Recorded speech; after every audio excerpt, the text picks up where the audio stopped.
película argentina, uruguaya, ¿no? Es coproducción, y española y francesa también. El otro hermano, dirigida por Israel Adrián Caetano. En la mesa están sus protagonistas, Ángela Molina, Daniel Hendler y Leonardo Sbaraglia, y en los dos extremos, los dos productores, Natasha Servi y Simón de Santiago. Así que quizá podríais introducir algo, Daniel o Leo, sobre la película, porque hay algunos periodistas que no han podido verla todavía y sería bueno que hicierais una cierta introducción, ¿no? Buenas, ¿cómo andan? Bienvenidos a ustedes y a nosotros también. Bueno, la película sería bueno que los que no la vieron, los que la vieron les cuenten que es una fuerte propuesta que dirigió Caetano, un director al que creo que todos admiramos aquí, y bueno, cuenta digamos, una serie de sucesos que suceden en el pueblo de Lapachito, donde el personaje de Leo Sbaraglia, un policía retirado, recibe al personaje que hago yo, Setarti, despedido de un empleo público, para hacer un trámite que tiene que ver con la muerte de la familia de mi personaje. Y ahí se descubre que la familia de mi personaje, a la que no veía hace tiempo, involucrada con el personaje que hace Ángela, bueno, venía de una serie de una historia más oscura aún de lo imaginado. Y bueno, y se sumerge mi personaje y la película en un mundo bastante oscuro, lleno de personajes que sufren y que están solos, y que probablemente sean una metáfora de toda la crueldad que hay en el mundo. Bueno, hasta ahí. Y bueno, no sé. Por parte del comité de selección fue una apuesta muy querida por nosotros, porque nos fascinó la película desde el primer momento a todos. Nos pareció una gran película con un planteamiento muy original y con unos personajes tan potentes y tan magníficamente interpretados que dijimos, bueno, hay que conseguir esta película como sea. A ver, preguntas. A los que la vimos anoche, mucho, a los que yo he hablado, y le comentaba a uno de los compañeros que da ese aire a Comanchería. ¿Qué tienes que decir? Bueno, tú no eres el director, eres el prota, pero ¿qué tenéis que decir sobre ese tema? Porque es que tiene ese mismo clima que la película que hemos visto ahora este año, que ha estado nominado a los Oscars. No he entendido bien la pregunta. Que nos ha dado un cierto clima en la película de la intensidad dramática y de la cantidad de cosas que ocurren, y ese final con el retrovisor precioso, que a mí me ha recordado, y a algunas personas más, el aire a Comanchería, la película que ha estado... Sí. No sé si ha habido una influencia, si se rodó antes o después o algo, pero tiene ese aire, aunque parece ser que está basada en un hecho real, ¿no? No, la Comanchería creo que es más reciente. ¿De cuándo? Sí. Claro. No, igual, aunque hubiera sido esta previa, el momento en que se concibió el guión fue hace mucho antes que la otra película saliera. Quizá es que convivan en una época donde esto está expresando algo, alguna violencia que está por debajo, pero... Sí, la película además está basada en una novela que se llama Bajo este sol tremendo, que es una novela de un autor argentino de Córdoba, que se llama Busquet, ¿no? Y bueno, de hecho se iba a llamar Bajo este sol tremendo y finalmente se llama El otro hermano. Y bueno... o sea que es muy anterior y realmente la película, bueno, si bien se separa un poquito de la novela, ¿no? Como que tiene unas vueltas de tuerca, pero bueno, es el clima que está presente en la novela es muy el clima que está presente en la película. Siguiente pregunta. Quizá me guste más el título del otro hermano, ¿eh? Sí. Para la ocasión. Soy José Manuel Cruz de Moon Magazine y quisiera preguntar, porque creo que una de las claves a la hora de la interpretación es la represión de lo que está pasando, realmente de todo lo que está pasando. Es decir, la escena final la sentisteis y la vivisteis casi como una liberación, un estallido de todo lo que ha estado ahí acumulándose como una olla a presión y de repente ahí salta todo por los aires en ese momento, o lo vivisteis de otro modo esa escena final. Muchas gracias. Sí, justo hablábamos algo de eso, sí, que Ángel hablaba también de cómo los personajes sufren y cómo lo decías muy lindo tú. No, de alguna manera era casi... Es difícil ese final rotundo donde pareciera que la ley o lo que no ha sido ley en esas vidas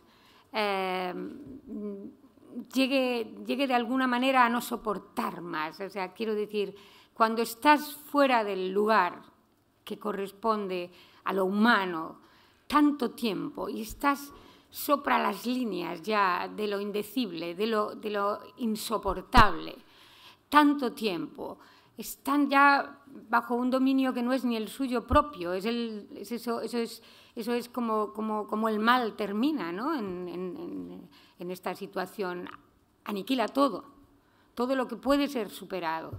El mal es lo que ha aniquilado a estos seres. Y es una historia brutal, rotunda, y que no se olvida y que hace reflexionar, pero que te lo está diciendo desde el principio todo, con un lenguaje casi de presente, de aquí ahora esto está pasando, deja que pase la historia. Por eso yo agarra tan fuerte, ¿no? Ese error, ¿no? Porque es todo un error que es como una bola de nieve, va creciendo tanto que aniquila.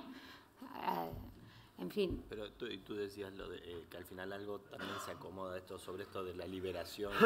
Sí. Como que la muerte de ese estigma del mal vuelve de alguna manera a tener ese renacer, ¿no?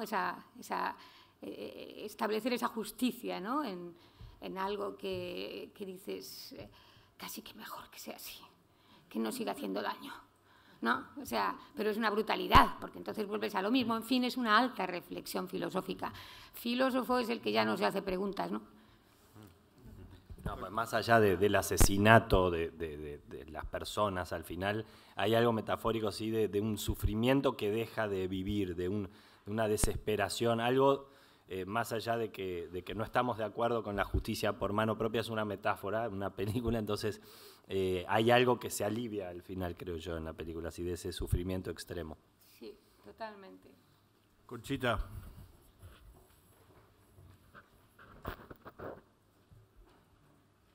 Preguntarle a Ángela Molina que Ángela no regala su presencia a películas tontas y lo que lo que quería preguntarte es por qué elegiste esta película y qué aporta a tu carrera, esta carrera que acaba de ser reconocida hace pocos meses, ¿no? Con el Premio Nacional de Cine.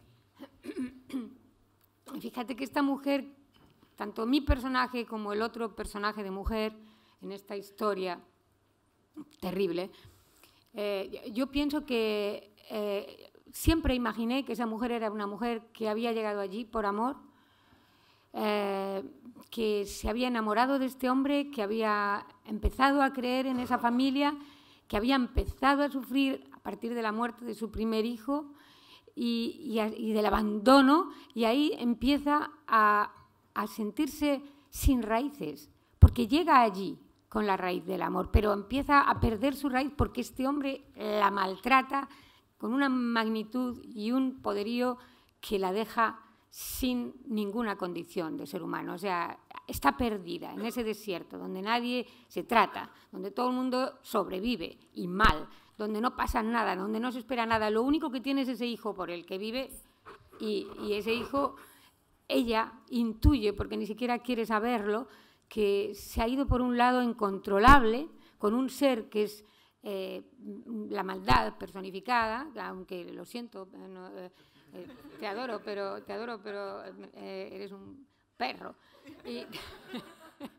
Y es tremendo, y lo difícil que fue para él interpretarlo, que no es fácil interpretar un ser así como él lo ha hecho, ¿no? Desde esa especie de serpiente encantadora de víctimas, ¿no? Pero esta mujer se siente tan perdida, sin amor, sin ni siquiera el amor de su hijo, que es lo que ella más ama, que decide que lo único que puede hacer es sacrificar su propia vida para que la crea, para que la diga, huye de ahí, que vas a acabar como está él, en el camino equivocado, donde no te va a dar nada la vida, ni vas a saber vivirla, ni vas a saber disfrutarla, es completamente la nada. Entonces, dice textualmente, me voy para que te salgas de ahí, a ver si aprendes que lo que te estoy diciendo me va con ello la vida, sal de ahí. Y realmente le pide una cosa y le dice que no lo va a hacer, que luego el pobre lo hace, mata a los perros, pobrecitos. Quiero decir, anyway, son lecciones de alto voltaje, de regeneración imposible. Sí, ahí en el centro. Lo había pedido antes. Aparte de felicitaros, yo sé que he visto la película. Te has colado, Lloret, te has colado. No, había levantado la mano y no me has visto, si no lo dejo. Vale. ¿Me das permiso? Aparte de que vimos la película y a Hendler lo vimos más gordo. Pero da igual. Da igual para la película. Pero bueno, yo tenía dos preguntas de la película. Una, que hablarais del pueblito, dónde está situado en Argentina, o dónde podría estar situado, porque nos recordaba a los que habíamos estado en Santiago del Estero un paisaje de ese tipo. Que ya hay que buscar un pueblito así. Y luego, la segunda pregunta era para Leo fundamentalmente, porque a mí me da la sensación de que el pasado de esos personajes tiene que ver con los milicos. Y por lo tanto tiene que ver con un estado corrupto de desapariciones y torturas. Y entonces, como Leo es un perro, que dice Ángela, pero es un perro sabio, ¿eh? Un perro que muerde sabiamente. Pues eran dos preguntas, la del pueblito y la de Leo. Y ahora ya paso el micro. Respecto del pueblito, la novela transcurre en un pueblo del norte de la Argentina, en Chaco, en la provincia de Chaco, que se llama Lapachito. O sea, muy cerquita de Santiago del Estero. Muy cerca. Es un pueblo que tiene, la descripción es así, es como Yermo, en donde no hay muy pocas casas, muy poca gente, donde todos se conocen de alguna manera. La realidad es que lo filmamos en las afueras de Buenos Aires, en un pueblo en las afueras de Buenos Aires, pero bueno, la idea era que fuera ese lugar agobiante, caluroso, polvoriento, que plantea la novela. Sí, creo que es un personaje muy argentino. Sí, es tremendamente argentino. Pues yo creo que es un personaje mundial. ¿Sí? Eso existe. Bueno, dices tus características. Claro, porque creo que es un tipo de una sordidez, pero bueno, la idea es justamente que tenga reminiscencias y metáforas justamente de la dictadura, esto, pero claramente, aparte lo dice claramente, ¿no? En la novela, y no sé si en la película finalmente quedó, que hay un momento en que, no, perdón, porque vi varias versiones y no sé cuál, no pude ver la última todavía. ¿Qué pasa, que no has visto la película? No pude ver la última versión. Pero mi marido y tú las hacías muy gordas. Dice eso, dijo, cuando iban al monte hay que limpiar. En Argentina uno de los focos más importantes, ¿no? como podríamos decir, de resistencia, empezó en Tucumán, ¿no? Justamente, y ahí muchos como grupos de tareas, ¿no? Militares y grupos de tareas, ¿no? de la dictadura, justamente fueron a hacer una cosa muy represiva y tremendamente brutal, ¿no? En Tucumán, ¿no? Y este tipo, podemos pensar que fue no solamente un milico, ¿no?, militante, sino un torturador, una cosa horrible, ¿no? Y que yo creo que justamente la película habla de eso, ¿no?, de cómo ese estado, eso que se generó, o que se venía muy probablemente generando mucho antes de la dictadura y que en la dictadura tomó todavía más cuerpo, sigue muy presente en la Argentina, ¿no? Claro, como una mano, claro, la mano desocupada de los militares, ¿no? Que eso fue algo más que ocurrió, ¿no? Cuando vino la democracia, quedó como una mano desocupada de torturadores, ¿no? Y de milicos, o sea, tremendos. Pero va más allá de eso, ¿no? Porque yo creo que no se queda en eso, ¿no? Yo creo que va todavía más allá de eso, ¿no? Y claro, en este momento justamente vivimos en Argentina en una especie de transición, ¿no?, de gobierno que está tratando de volver a reformular la historia, ¿no? Cuando se había encontrado en la Argentina y somos modélicos a nivel de leyes, de derechos humanos y cómo se ha juzgado a los militares, a nuestros militares, y se ha avanzado muchísimo, casi como de los lugares únicos en el mundo donde se ha podido juzgar lo que se ha hecho en la Argentina. Ahora, bueno, se está como tratando otra vez de volver a hacer una narración como si fuera, y me parece que justamente el valor que tiene la película y que tiene es que hay como un estado remanente en la Argentina, ¿no?, de las cosas, que es muy así, ¿no? Es muy así. Me parece que la película en ese sentido funciona como una metáfora de la sordidez, de la corrupción, de algo, por eso digo que está muy presente todavía hoy día en la Argentina, ¿no? Bueno, la característica en este caso es que es muy sórdido, ¿no? Es una sordidez todavía más brutal de la que uno se podría imaginar, ¿no? Pero son casos muy reales, digo, está basado en cosas muy reales. Es un pasado, sería imposible que Duarte ahora, digo, es como si la novela transcurriese 10 años después, ¿no?, como si fuera del 93, podríamos pensar. No está planteado en ese sentido, pero es como que si hubiesen pasado 10 años de la dictadura, no 30, ¿no? Como 30 y pico, ¿no?, que pasaron desde que terminó la dictadura, ¿no?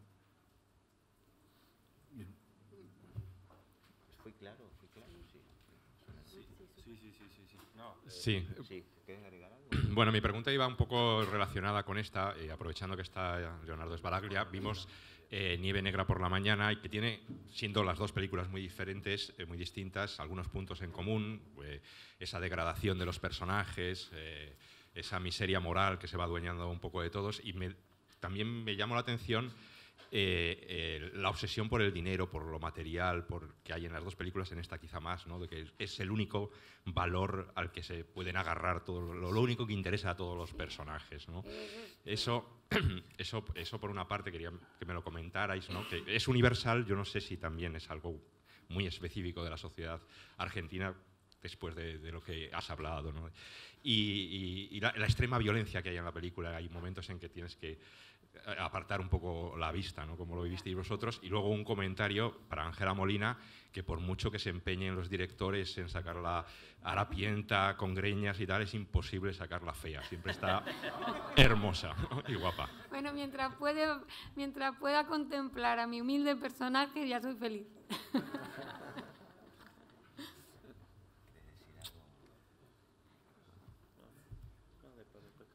Fue para mí la pregunta.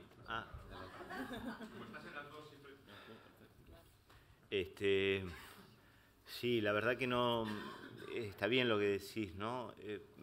Pero no sabría bien qué agregar, ¿no? Digo, porque por otro lado hay gente fantástica en la Argentina, ¿no? Digo, tenemos héroes maravillosos, ¿no? Y tenemos valientes maravillosos, ¿no? Tenemos gente, no, de verdad.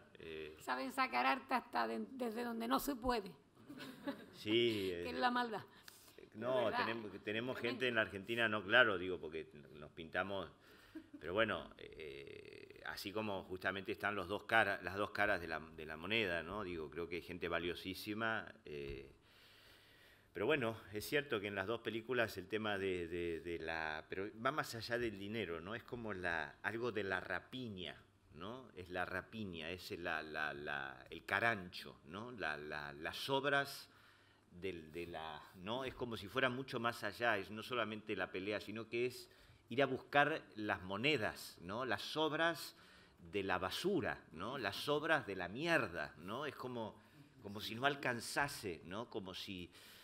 es de un nivel de... Pasa que, claro, el caso de Nieve Negra... claro, hay gente que, bueno, que estamos hablando de millones de dólares, ¿no? De millones de dólares. En este caso estamos hablando de eso, de las migajas, ¿no? Claro, cartoneros de la mierda, ¿no? Hay una frase que está en la novela que es muy interesante, que eso no está en la película, que es muy interesante, que en un momento el personaje de Setarti llega y dice, ¿qué es esa capita? Es barro, es lodo, ¿no? Esa capita, y dice, no, Duarte le dice, no, es mierda, ¿no? Es la mierda que sube, porque claro, cuando esto se inunda no están preparados los caños y no sé qué, entonces la mierda sube, porque esto es muy bajo, le dice, estamos en una zona muy baja, en cambio allá, ¿no? Que viven los ricos, es más alto y la mierda no llega, pero acá esa capita que vos ves, le dice, así, esa capita que vos ves es mierda. Es la mierda que sube, entonces está todo cubierto de mierda. O sea, todo el pueblo está cubierto de mierda, ¿no? Y nadie hace nada, ¿no? Quiero decir, es como que los que no pueden modificar esa situación viven en la mierda, ¿no? Y bueno... No, porque eso que dice de las migajas, yo creo que también es la naturaleza del capital, vamos a decir, eso claro. que empieza a generar por sí solo claro. cosas, más allá de la maldad del hombre o de dónde provenga la nacionalidad de las personas. Es como, entonces, estos restos que deja una sociedad, digamos, que pasó por la mierda, activa a estas personas en una actividad que va alrededor de ese capitalcito que va quedando. No son más que seres movilizados por esas obras, como dice Leo. Entonces no creo que hable como de un estereotipo, de una tipología humana que corresponda a algún lugar preciso. Creo que habla más de eso, de cómo el capital hasta en las obras activa cosas alrededor, en este caso estas cosas siniestras. Claro, como si fuera la basura, ¿no? La basura del capitalismo. Sí, ¿no? los recolectores, claro, digamos, en ese lugar solo puede generar esa clase de movimiento. Claro. Y los perros ladrando, que también en un momento se los calla matándolos, es como que no hay otra manera, digamos, que eliminar eso, porque eso mientras esté ahí va a activarse en ese orden, digamos. ¿Más preguntas? Leonardo, estos días que ha habido un repaso a tu carrera por el homenaje que se te ha hecho, ¿crees tú que este es el personaje más depravado de toda tu carrera? Sin lugar a duda. Sin lugar a duda, no. Para mí, lo decías Ángela antes, para mí fue muy difícil hacer el personaje, no sé, probablemente por muchas razones, por las propias limitaciones personales o técnicas, actorales, ¿no? De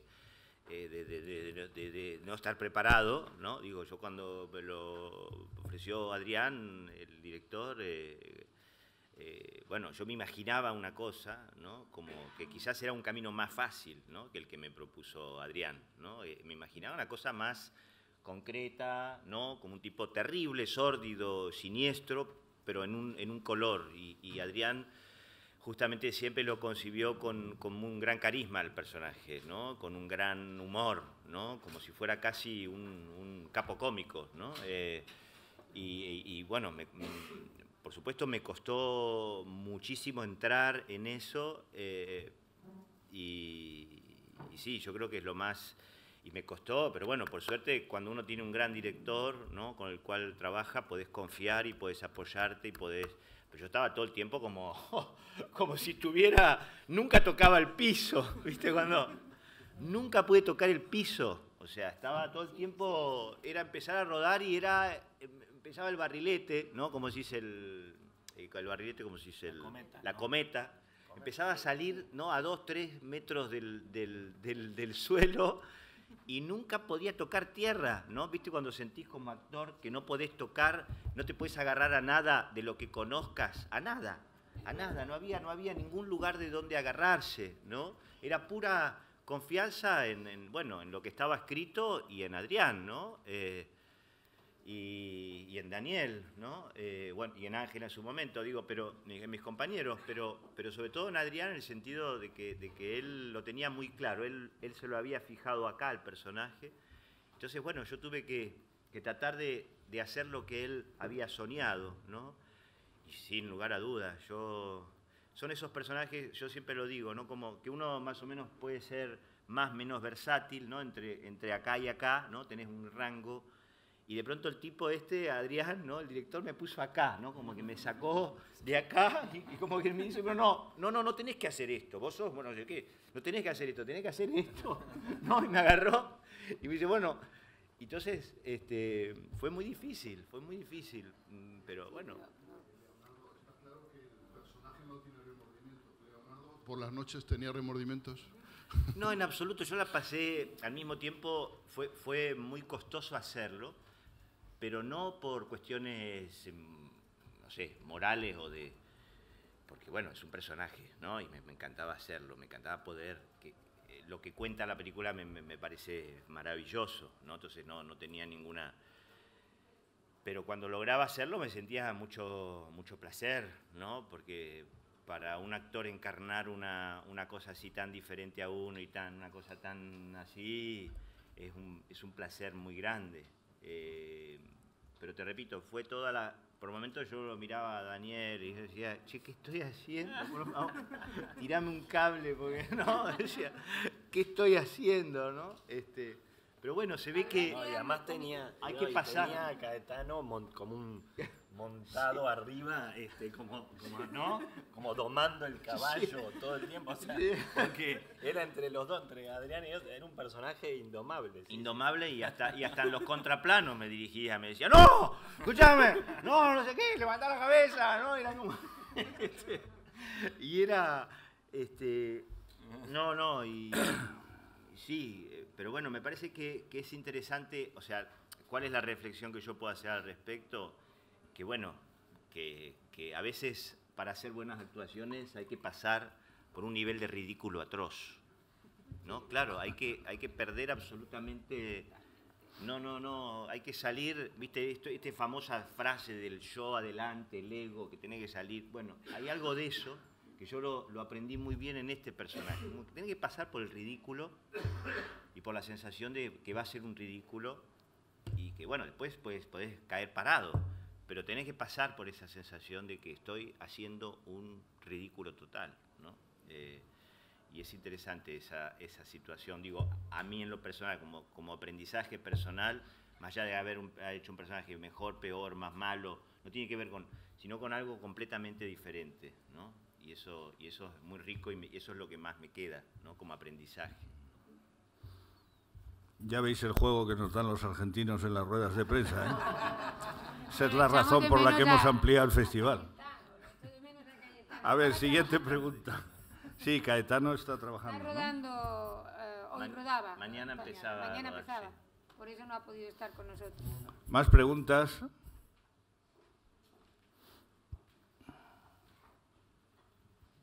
Yo quería preguntar por la distribución de la peli y si tenéis ya fecha de estreno.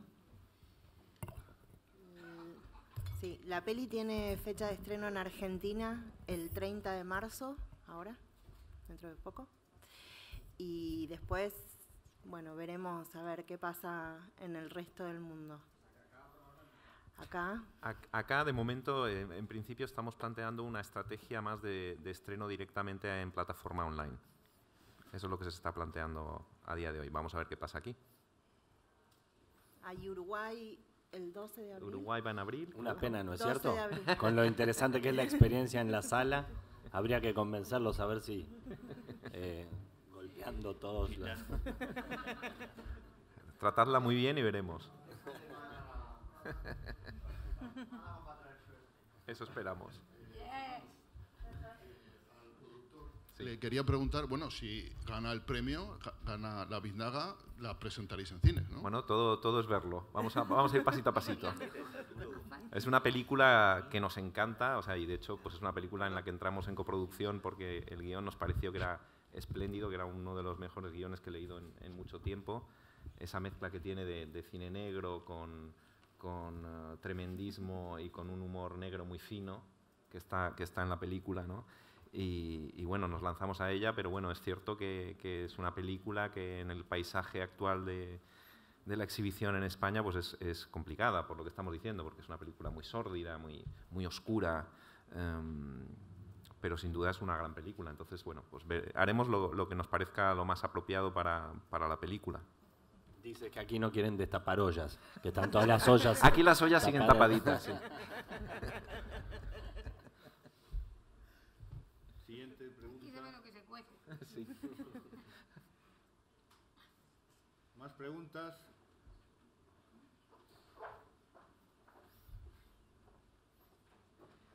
A Daniel le quería preguntar por curiosidad si va a volver a dirigir, porque después de ver Norberto apenas tarde algunos nos quedamos con ganas de ver más cine del suyo. Sí, justo, mira, pasado mañana se estrena aquí mismo El Candidato, estás invitado a verla, que es mi segunda película como director. Estás invitado vos y toda tu familia. Sí. Dame tus nombres que ya los estoy anotando. Sí, así que justo tenemos esa oportunidad.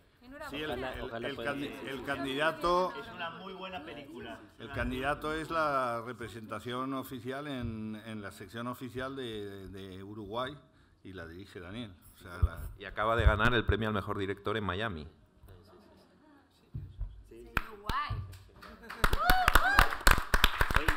De los dos lados del mostrador, como ahora algunos gobiernos que están de los dos lados, hacen negocios con ellos mismos. Así que bueno, esta vez me toca a mí, pero de una manera más saludable, artística. ¿Más preguntas? Bueno, pues vamos a cerrar la rueda de prensa de la película del otro hermano. Muchas gracias, muchísima suerte esta noche.